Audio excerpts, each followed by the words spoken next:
Hello and welcome to Basement Banter on Yup Sports Radio. I'm Jake Urich and I'm here with Evan Anderson today after a week-long hiatus. We were out last week with some college activities in our plans, but we're back tonight. And with spring break next week, this might be our last show for 2 more weeks, unless we can figure out some sort of video teleconference of sorts. We'll figure something out. We'll throw something up. But so today we're going to start off with a little bit of college basketball.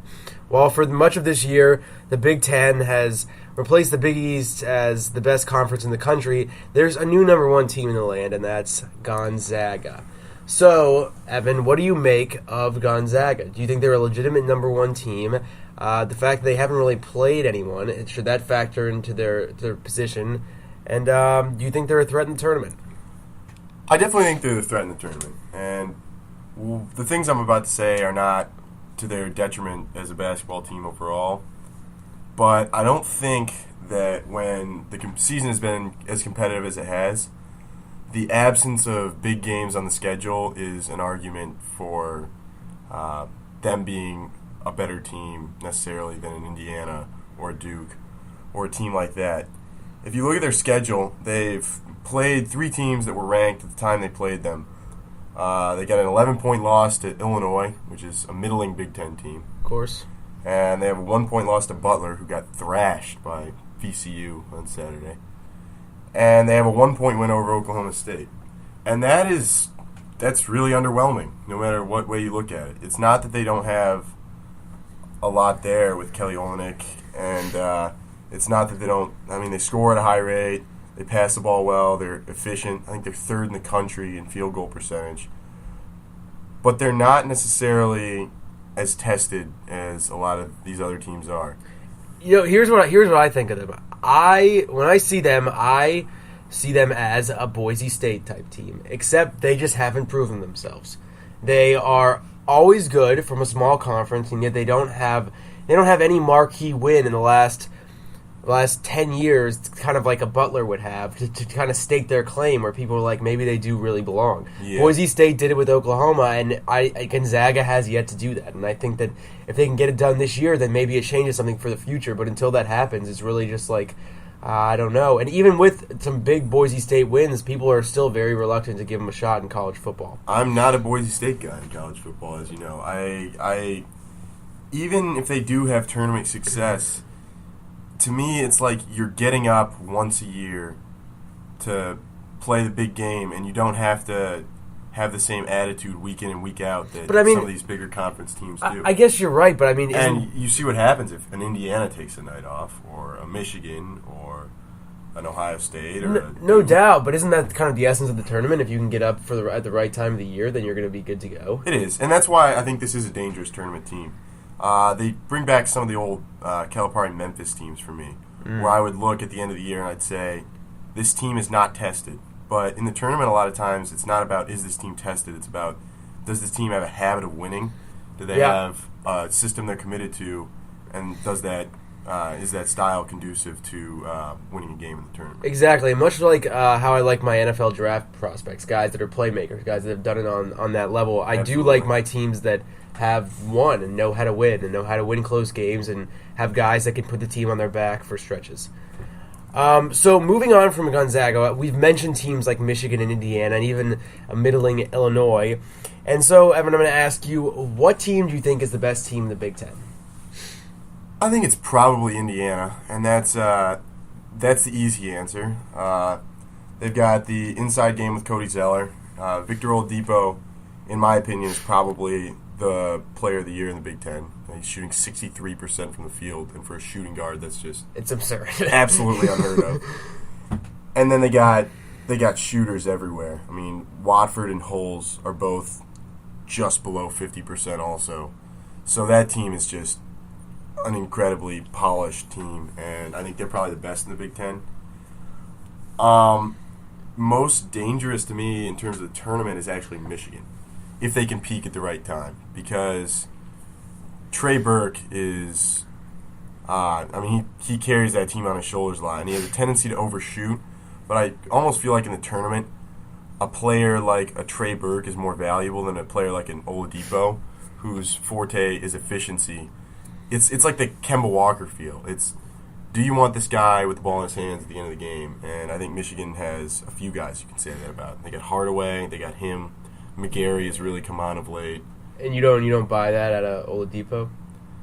I do to a certain extent, but I don't see him as the guy that, with 30 seconds left, is going to run the clock down at the top of the key and then go and take a big shot. I see him as a really heady player, and it's more in the line of LeBron, where you make the right play all the time, and Trey Burke handles late game more like a Kobe, where he's saying, this might not be the best play, but this is going to be on my shoulders one way or another. You know, the thing I like about Indiana, though, in the tournament is the fact that when their seniors came onto the Indiana team, Indiana had been just nothing. They've been terrible, and they kind of restored the tradition there. And I think to do that, you kind of have to have a chip on your shoulder. You kind of have to go into the season saying that we're going to be good, even when everyone's like, no, you're not. And I think that come tournament time, if they have the right leadership from those seniors who just say, we're not going to lose, then they could actually make a run. And, I think that while we've seen a couple years where the Big East has really made a huge run in the tournament and had a major stake in the Final Four, I think that this year is a year that the Big Ten could probably do it. My big, bold prediction on Indiana is if they have a big shot to be taken at the end of the game, Christian Watford is going to be the guy to take that shot. You remember they were the only team to beat Kentucky in the regular season last year. Right. He was the guy to take that shot. He's a 48% three-point shooter. Just He's phenomenal. a senior. They were saying on ESPN today, like, he made Indiana basketball cool again, and they love him for it there. And He gives you some swag when it comes to the game time shots. Yeah, and you know what? I gotta say, he is probably an NBA player, and he'll probably get a shot, and he gets almost no run time compared to the Oladipos and Zellers on that team. Well, of course. Yeah. Well, speaking of NBA, we're going to shift gears to NBA here for a little bit. We'll go back to college basketball again in the coming weeks, of course, with the conference tournaments and Selection Sunday, and then, of course, the NCAA tournament. But now we're going to talk a little bit about the NBA, and we're going to start off with a little, I guess, I don't know. It's just, we're posing the question. LeBron and D-Wade teamed up, and they are currently the best duo in the NBA. I don't think that it's easy to argue, even though the fact that I don't even know if, LeBron by himself is just phenomenal. Yeah. So we're posing the question, is there any two-player combinations, save for LeBron and D-Wade, that you could make in the NBA that could be a better duo? If you can't bring LeBron into it, then my answer is no, quite frankly. I think he is far and away the best and most valuable player in basketball, and he's the perfect superstar for that kind of system because he is so unselfish and he is committed to making the team and the people around him better. And I don't know that there's another player in basketball who is that good who you can say that about. But I wouldn't call Kevin Durant an unselfish guy, I wouldn't call Kevin Durant a selfish guy. He is an unselfish player. But I don't necessarily think he's as committed to making the players around him better. Well, here's what I'm thinking. I'm thinking that I don't think that D-Wade has been as good with LeBron as he was without. I think that's we can kind of come to a consensus there. But I do think that right now there's a current duo that just we know doesn't stack up, Westbrook and Durant. But I think that if you paired Durant with a different point guard, I think a healthy Derrick Rose, then you could probably make a case that those guys could be as good. Right now, Durant still gets his points, even when Russell Westbrook has a high usage rate as he does. And I think that if you put Derrick Rose into that role, he gets Kevin Durant involved, more other players around them involved, and Derrick Rose still does his thing. So I think that duo of Durant and Rose could really make a push for LeBron and D-Wade. To me, that duo looks a lot like the duo Durant has right now out in OKC. But you don't think... so you're telling me... I think that Rose is a lot better than Westbrook. And when it comes to, like... A healthy Rose is better than Westbrook. A healthy Rose, which remains exactly, to be seen. because Westbrook's biggest problem is that he's a ball hog. That's what they say. And Derrick Rose... I mean, to an extent, is a ball hog. I mean, to an extent, he's a ball hog, but I mean, he definitely has played with a lot of players. He did it at Memphis. I mean, he makes everyone around him better in Chicago. If we're going to remove health from the equation, I would argue that Kevin Love factors in somewhere. He's hurt all the time this season, last season. But when you're looking at a guy who's capable of 30-30 and who can lead the NBA in rebounding and doesn't necessarily demand the basketball, fantastic shooter, fantastic low post moves, and early in the year when they had he and Pekovic both healthy and running together, that was a beautiful basketball team to watch. Well, my question for you is I'm a big fan of Kevin Love when he's on, but my question is, who do you pair him with? That's kind of the thing. D-Wade and LeBron are great by themselves alone, but when you paired them together, it took them a little while. Who are you going to pair Kevin Love One of those point guards, a Derrick Rose, a healthy Derrick Rose, or a healthy, or a Russell Westbrook, or even a Kyrie Irving. I think he exists. Kyrie Irving, I do like that. I think he's not yet, of course, but an ideal complementary player for a guy who does like to dominate the basketball a little bit. What about no takers for you on any combination of a point guard and Dwight Howard, a healthy Dwight Howard who's into it? You know, there's something to be said there because before last season, I believe it was, ESPN ranked him the second best player in basketball, behind LeBron and ahead of Kevin Durant.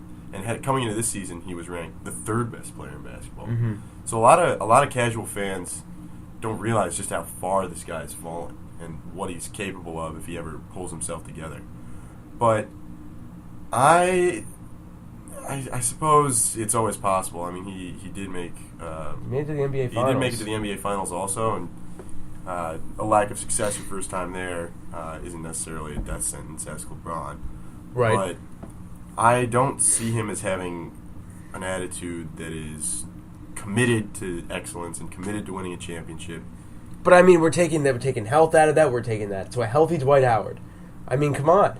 There's something to be said. Dwight Howard, D Rose. What do you think?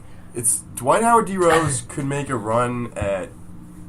First of all, both guys healthy. This is getting kind of ludicrous. Okay. But a healthy duo there could potentially make a run at a LeBron D-Wade team, if only because that team doesn't leave much cap left over, at least with Bosh, for a guy who's going to be able to handle Dwight Howard. I mean, if that game was played today, you'd have a lot of Chris Anderson and even Juwan Howard at 40 on Dwight Howard with Shane Battier trying to come over and double, and it would be highly disruptive. It really would. Okay, well, going off of that, seeing as there is no dynamic duo that we think is better than LeBron and Wade right now, do they even have a challenger in the Eastern Conference?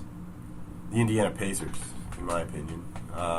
Do you think that the Heat should be legitimately worried? I think the Heat should be legitimately worried about the Indiana Pacers. Is it because of their size? It is. I mean, in a lot of ways, it is about their size, but it's also about. I can't think of three players I'd rather have guard LeBron James than Paul George. I think if they add Danny Granger, which it looks hopefully they're going to have him healthy by playoff time. Right. If they add that, that's a guy who averaged 25 points a game in this league, and you're adding him kind of at the end. That's almost as big a boost, and you're going to kill me for saying this, as if the Bulls were to get back Rose, because Rose is a guy who's going to require a lot of getting back in the saddle. I mean, he's got to carry that team, and Danny Granger has the luxury of kind of just finding his niche and just kind of working his way back in. You're right. And if he gives him a dozen points a game alongside... Yeah, exactly. He'll give him a dozen points a game, then all of a sudden he'll go off for 35, and everyone's going to be like, wow. And he's really going to help him one night. So, again, going off of that, what do you see out of the Bulls if Derrick Rose comes back? Where are they sitting in the East? I do not see them being a factor whether Rose is back. Do you think they can win a first-round playoff series? With Derrick Rose? Yes. Yes, pending the matchup. Okay, of course. Fair enough. Pending the matchup, but I think they could if Derrick Rose was at 80-85% or better. But I don't see them being a factor long-term because you don't just bring a guy back in who changes the dynamic of the offense as much as Derrick Rose and have everybody fall together right away. I mean, they're going to go from a team. I mean, you'd say the offense is probably being facilitated by most times Nate Robinson or Joakim Noah, and now you're going to go to and there's really no player on the team that qualifies as explosive, and now you're going to go from that and a pure like team. I'm sorry, Nate Robinson, for not calling you explosive. Yeah, I was about to say Nate Robinson is but the most explosive human beings he's on probably this he's probably a seventh man in the NBA, realistically. Well, and that being said, he's done a very good job for them in the role that he's been thrust into. But I don't see, with the offensive dynamic having to change that much, them winning a playoff series, even as good as they are defensively, against one of the top 3 or 4 teams in the East. I don't see them even beating Boston. All right, fair enough. So moving on from that, I think we're going to shift this to the other conference. And I was thinking, how do you think that the top 4 seeds are going to shake out in the West?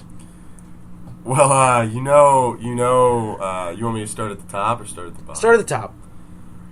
I think the Thunder probably get out and grab that spot with Tony Parker sidelined for a month. Now, do you think the Spurs are gonna hold on to the number 2 spot over the Clippers? Maybe this isn't the best time for me to answer this, and I'm gonna sound like a flip flopper because 2 days ago I had them written off as the 3 seed. But the way Manu Ginobili played tonight against the Chicago Bulls was eye opening. I mean, he was facilitating that offense at a level that was Parker-esque. He was getting them on the run. He was making runners. It was just vintage Manu, and we haven't seen that as much in the last couple of years as we did when they were really at their peak. So if he can play at that level, then certainly they're the number 2 seed, which makes the Clippers the likely number 3. All right, and so now I'm not going to argue with the Clippers, so it's now down to the 4 seed. You present your argument first. My argument is just that I think that the Grizzlies are going to end up in that spot. I think that the Nuggets are a good team, but I just don't see them. I see the matchup being Nuggets-Grizzlies. It's just who has the higher seed. Yeah. So. Yeah. Well, as you know, I made a bet at the start of the season that the Nuggets would be a top 4 seed in the West, and was told I was crazy by a lot of people, one of which is on air with me right now. Hey. I love the Denver Nuggets, and I think they're the best team in a long time to not have an all-star playing for them. But you have bigs you can throw at people. Kufis has really turned into a nice player, and he has one of the... My point here is that it's not that I disagree with anything that you're about to say in your spiel, because this spiel is just phenomenal. The Nuggets spiel is the Nuggets spiel is just phenomenal. But the thing is that it hasn't translated so far into the 4 seed. And so at what point? A game and a half back. But at what point? So at what point? The Lakers are probably a game and a half back right now out of the playoffs. Probably 3 now. But they were the other day, and people were still wondering if they were going to make it. What I'm saying is that at what point do you have to hold them like it's not so much about what they could do, but what they're actually doing. Well, the thing is, they were about 500 through 20-some games of basketball. Right, and at this point, most of the power rankings you see on the internet have them as the top 3 or 4 team in the NBA, much less. Right, but I don't really buy into power rankings as much. You don't buy power rankings. All right, well, here's what I think it's going to come down to schedule. It will, and the Grizzlies have won a bunch of games recently, but then again, they're not necessarily great wins. There's Minnesota and Sacramento and Detroit and Toronto and Orlando in that stretch, along with Dallas. It's unbelievable that we're referring to them in that light, but along with Dallas, which hasn't been a formidable opponent this year. But as you get into March, they're going to go at the Clippers, at the Nuggets, and you know they don't lose there. That's part of the spiel. At the Jazz, they're going to host the Thunder. They play the Celtics and the Knicks. Even Washington is at Washington. They're playing better than 500 basketball right now. I'm not saying that they're not, but we're going down that list right now, and half those games are just cupcake games for the Grizzlies. San Antonio, at Portland, at LA. Well, you never know with San Antonio; they could be resting their guys. All I'm saying is it's going to come down to schedule. But I'm just not. Buddy. What it comes down to is I just don't. I think it's going to come down to schedule, and I don't think that they're just a superior team. Well, vastly, agree. vastly. Agree Because that- look, the Nuggets spiel makes it seem like they're just vastly better than the Grizzlies. I don't think they're vastly better than the Grizzlies, All right, fine. but I do think that. Well, I could go on for days, Right, okay. So we know the position. You keep with us, folks. Nuggets, Grizzlies. I've got the Grizzlies. He's got the Nuggets. I like the Nuggets more than I like the Grizzlies, but I'm just in it to be just thorn in his side more than anything else. So to wrap up this section, I'm going to give you an off-the-hand, off-the-cuff question. Give me your 3 most underrated players in the NBA. Woo! Nuggets. Okay, well, I think first for me would be Ty Lawson. Because I can't think of another player, and he's actually having a somewhat down year compared to last year. His field goal percentage is down. But I can't think of a player in the NBA who dictates pace better than Ty Lawson. And there's a reason that they've gotten better since George Karl moved away. They moved past the Carmelo Anthony era. They drafted Lawson, and Karl has groomed him, and he is the perfect point guard for that offense. They're second in the league in assists. They rebound the basketball. They score at a high rate. I love what he does for that offense. Next, I have to go to Steph Curry. And maybe this is less true of late since he's gone off a few times, but this guy wasn't on the All-Star team this year. No, and you can argue he's been a top 10 player in the league this year, I would say. A lot of people think he's the best shooter ever under 25. Agreed. I completely agree with that. Which is a scary thought, considering that we talked about this the other day. All NBA shooters get better as they get older. True. So if he's already shooting that well right now, it could be scary what he's doing a few years down the road. You want one more? I want one more. I said 3, baby. I've got Nikola Pekovic out in Minnesota. That is a bull. I mean, there aren't many players in the NBA right now where you can say that's a bull. Right. But that guy is a effing bull, man. That's 6'11", 290. And that's the thing. The NBA right now, it's lacking centers. It's lacking centers, but this guy is a real one. Yeah. And he has real dynamic low post moves. He's got a massive body. He's not superb defensively, but he's or even above the rim. He's not a great rebounder, but the low post moves are top 4 maybe in the NBA, and a lot of people don't even know his name. Well, it's just because with the Ricky Rubio just not being healthy, not playing well, and Kevin Love with his injuries, it's just the Timberwolves should have been a team this year that was on ESPN's map, and they just have not been. He's earning less than $5 million this year, and this guy is in for. I mean, I think Chris Humphries makes $12 million a year, and he's out of the rotation now in Brooklyn. Right. If that's the template, then he's looking at $14 million. If you look at what a Sheik got, it's actually after this year. He's on the market after this year, so we'll see what kind of payday Pekovic comes into. So now we're going to shift away from the NBA a little bit and talk some NFL. And at first, I want to address, I guess just like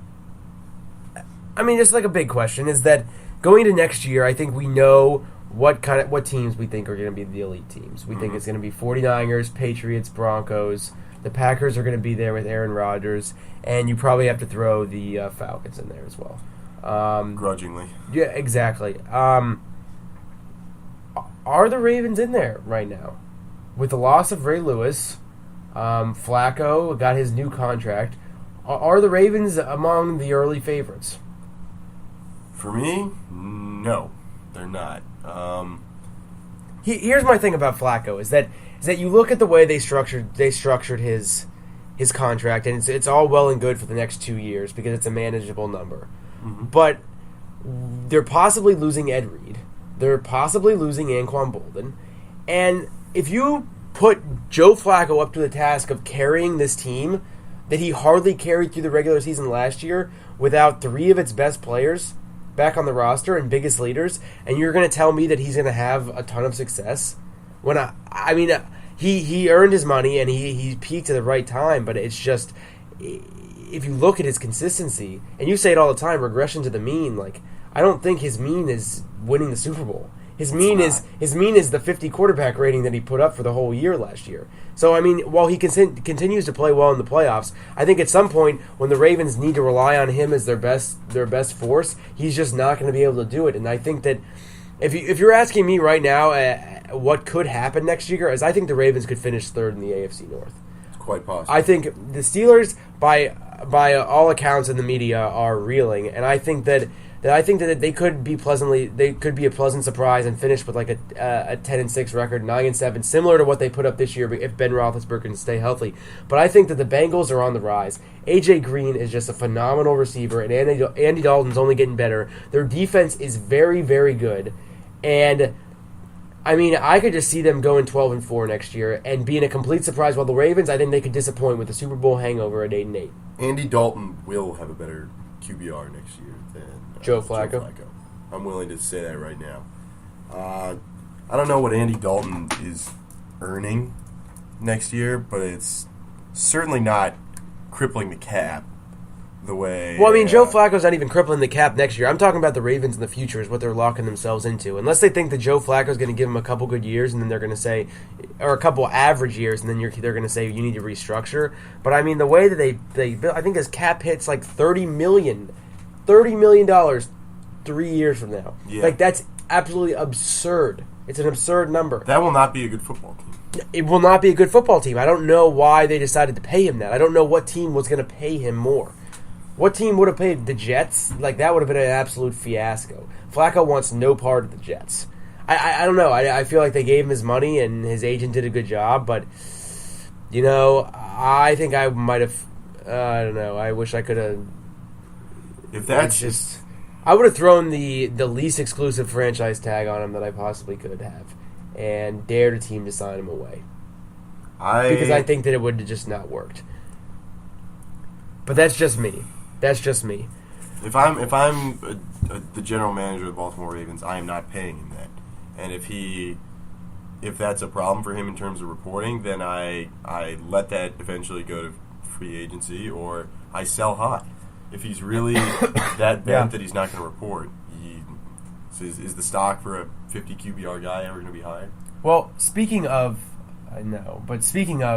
high stock, there's another big name on the market that's supposedly going to get traded. That's Darrelle Revis.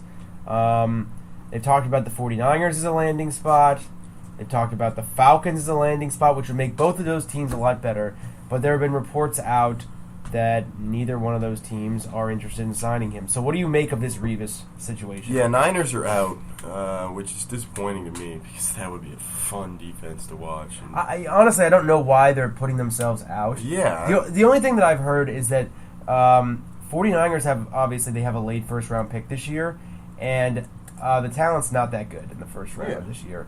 Next year, it's supposed to be unbelievable. They could dangle a first-round pick and a second-round pick or something for next year's first-rounder and potentially hit the jackpot. It's like one of those NBA franchises that has two picks in the lottery, even though they won a first-round playoff series. They could end up with having a top 10 pick and the ability to go get someone that's actually very good. Yeah, apparently that's all the Jets are looking for is a couple relatively high picks. They're not valuing him necessarily as they probably should. Let me give a dark horse.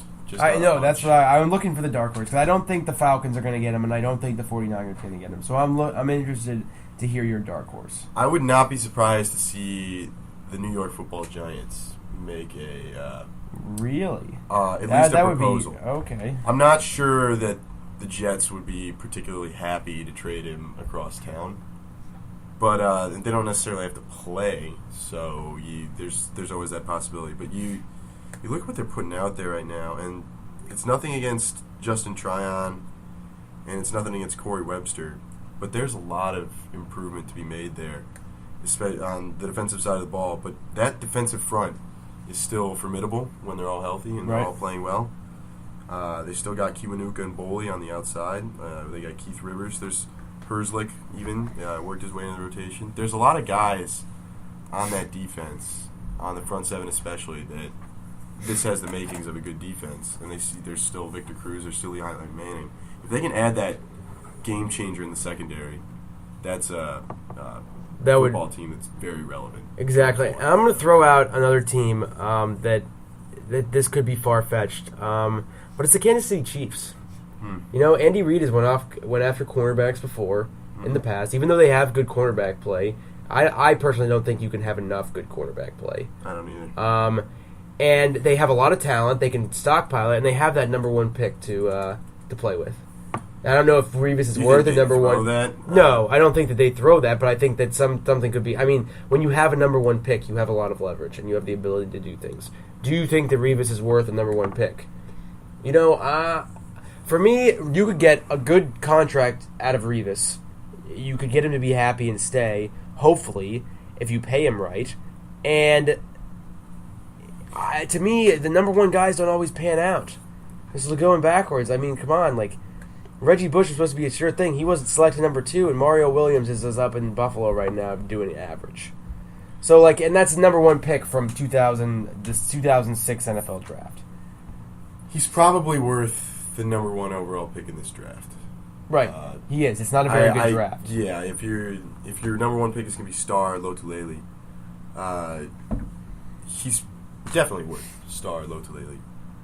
But I don't know that they'd be able to sell the fan base on trading away basically the spoils of their atrocious season. But look, they already got their quarterback. They signed the left tackle. I mean, they're basically they're not getting the value of the player they deserve at that pick. And I'm one of the people that thinks this actually could be a pretty decent team in the foreseeable future. Oh, of course. They could be good next year. They could be good next year. They could be a wild card team next year. They've got some things in the back seven. Big Eric Berry guy, Javier Arenas. There's already the makings of a good secondary there. Flowers also. If you add a Revis, it becomes formidable. And Jamal Charles is one of the underrated skill position players in National Football of course. And they had so many Pro Bowlers last year, they just didn't have a quarterback. But, I mean, you can't win in the NFL without a quarterback. So I think that we can agree that it's an option. And it's not. It may not happen. Teams don't often. GMs are not going to gamble with that number 1 pick. But you know what? I would rather have a proven player than an unproven player. I would too, but that takes a lot of testicular fortitude and a lot of willingness to be lambasted in the media. You know, I would say, if you're trying to put together a squad, then I want Darrelle Revis on my squad every time. I'm telling you that. So to close our show, we're going to go on a little bit of rapid fire here. So, what do you make about Randy Moss? He says he wants to play for one more contender. Do you think there's a contender out there for him? Nothing jumps to mind. For me, jumping to mind is the Seattle Seahawks. He's that's burned the bridge in New England, and he burned the bridge in the 49ers, 2 contenders that we named early. Mm-hmm. He's not going to the Broncos. He's not going to the Packers. He's not going to the Falcons. So what team's left? How about a Seattle Seahawks? Pete Carroll gave Terrell Owens a chance last year. Why not give Randy Moss a chance this year? I think you'd give him a chance, but I don't know that he's a better option deep than a Sidney Rice or a Golden Tate. Oh, I'm not saying, but I mean... For me, the guy that the Seahawks need to be throwing money at is Wes Welker, because he adds a wrinkle to that offense that they just don't have right now, and he adds an outlet for Russell Wilson once the read option thing kind of runs its course that they desperately need. You know, I don't think there are a lot of quarterbacks in the NFL that are capable of using Wes Welker as he's supposed to be used, but.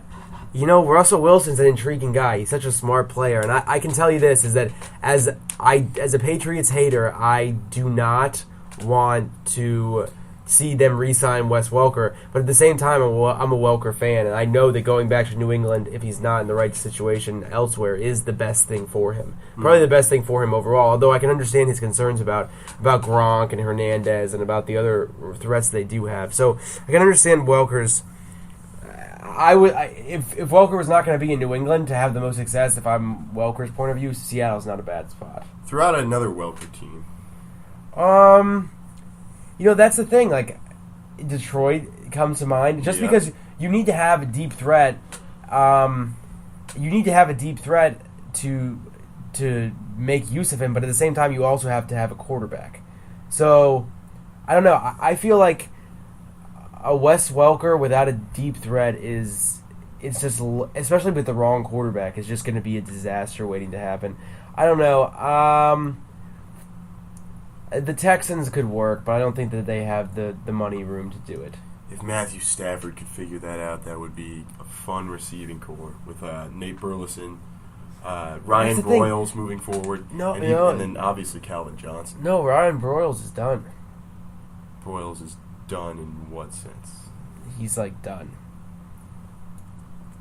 He's like done. I'm pretty sure that Broyles is not done. Are you sure? Yeah. I thought I saw that he got cut. No, that was Titus Young. No. I saw Broyles got cut as well. I saw. Regardless, we'll move on from that. We'll give you the update later. What about? So what do you make of that NIU receiver that ran the 4.19? If I went in my backyard and ran a 100-meter dash and you timed it to beat Usain Bolt's record and we sent it out, would that be a notable thing? Because ESPN reports these guys running 4.1 times, and then scouts come and say, yeah, he's just under a 4.4. Fast guy, but just under a 4.4. I don't know why this is news anymore. It's hand timing. There's a lot of human error there. To me, it just doesn't. I don't know. I don't know why we talk about it anymore. I don't know why we. Well, here's the thing: is that hand timing's always faster. Ike Taylor ran a 4.19. Bo Jackson ran like a 4.14. I mean, these guys get hand timed at these things, and then even at the NFL draft, the unofficials are like 4.20, and then all of a sudden these guys are running 4.35s. Like, the electronic timing's a lot different from the hand timing, and it's just not. I think that at pro days you have to assume that it's like a tenth of a second faster. Yeah. So, in conclusion of our show, we're going to talk about Rory McIlroy and his goonery. So we're probably on the same wavelength. You were on the same wavelength here, so I'm going to let you kind of do the talking and close the show. I'm pretty sure even Rory McIlroy now is on the same wavelength as everybody else. That you can't pull out of a professional athletic competition because your wisdom teeth hurt, or offer that. To me, it's almost worse now that he's come out and said, yeah, that isn't what it was about. I was just playing badly and I wanted to pull out. It did hurt, but that's not why I did it. It's like, really? We didn't believe it at the time, but I can't believe that he did that to the fans, the people that come out to see him. I can't believe he did that to the PGA, because when people tune in these days, it's either for him or Tiger. So it's really not fair, and he was literally like a kid that flipped the board over when he was about to lose. Yeah, I mean the guy is 10 holes from missing the cut, and that's pretty much a sure. It was pretty much a sure thing, but really, like you're gonna quit on it? That goes against everything that athletics is supposed to teach, and I don't know. He's just you hear things about him being the next Tiger, but Tiger played on a torn ACL. And that's something that everyone loves about Tiger, is the fact that he was just always going to push through the pain. You think Tiger wanted to finish out when he knew he was going to miss his first cut in like 7 years or whatever it was? No, of course not. But you can't. You play the game the way it's supposed to be. I mean, that's a farce. All right, so that's all that we have for you here on a special Wednesday night edition of Yup Sports Radio. This is Basement Banter, and I'm signing off. My name's Jake Urich, and this is Evan Anderson. And yep.